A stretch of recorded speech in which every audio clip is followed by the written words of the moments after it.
La chaussure fait presque figure d'exception sur le marché de l'équipement de la personne. Et oui, les acteurs du secteur font preuve d'une résistance particulière, comme le soulignent les experts de Xerfi dans la dernière étude sur la distribution de chaussures. Car malgré des pressions sur le pouvoir d'achat qui pèsent directement sur ce marché de l'équipement, la consommation des ménages en chaussures a connu une croissance nulle en 2014, après un plus 0,8% en 2013, et devrait redécoller progressivement en 2015 et 2016, selon les prévisions de Xerfi. Cette bonne tenue s'explique par plusieurs raisons. Il y a d'abord le succès des pure players, comme Sarenza, Spartoo ou Zalando. Mais il y a aussi les offensives payantes des acteurs du sport et de la mode, comme Cash ou Intersport, dans la distribution de chaussures. Mais vous l'aurez sans doute compris, l'arrivée de ces pure players et les offensives des marques de mode ou de sportwear ont entraîné une surabondance de l'offre. En conséquence, le secteur de la distribution de chaussures connaît des pressions concurrentielles particulièrement intenses. Les premières victimes, ce sont les enseignes spécialisées.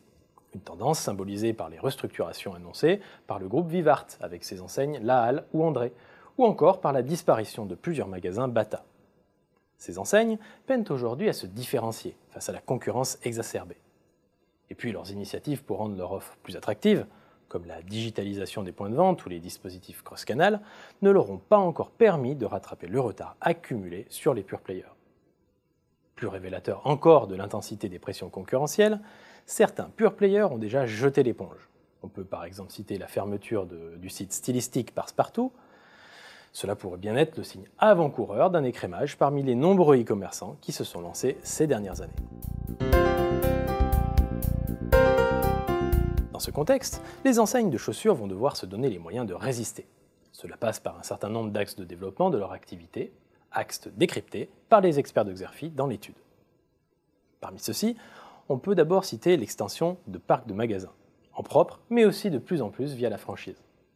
Autre axe de développement, le déploiement de dispositifs cross-canal pour contrer l'offre des pure players.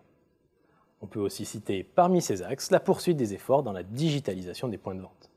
Là, l'objectif est de répondre aux marques de mode et de sport qui se montrent particulièrement dynamiques sur ce créneau.